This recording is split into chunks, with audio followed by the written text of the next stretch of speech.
Lesson 66, reading a centimeter scale. If you look at your ruler really closely on the centimeter side of your ruler, it should say cm for centimeters, and then each of these numbers are marked 1 centimeter at a time. The very, very small lines that are really hard to see, those are millimeters. If you were to count, you would find that there are 10 millimeters that equal 1 centimeter. Also, if you can think back to lesson 65.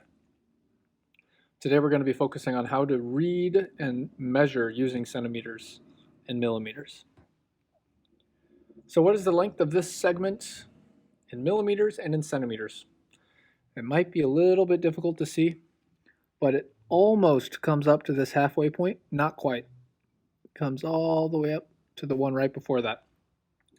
That would be 24 millimeters. And if that were centimeters, see it's 2 and 4 tenths, so 2.4 centimeters, or 2 and 4 tenths centimeters. Take a look at the mixed numbers or fractions here. How would we name them?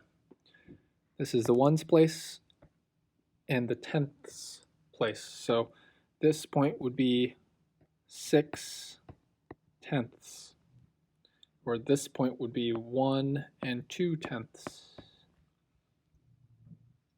1 and 9 tenths, and then 2 and 3 tenths would be how we name that. To what decimal number is the arrow pointing here?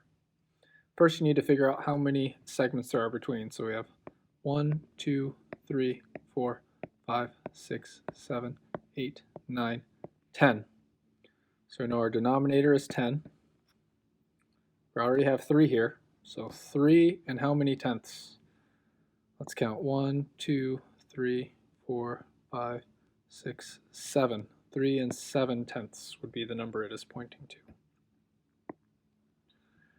To what mixed number is the arrow pointing? Right here, 3 and 7 tenths. Decimal number would be 3.7.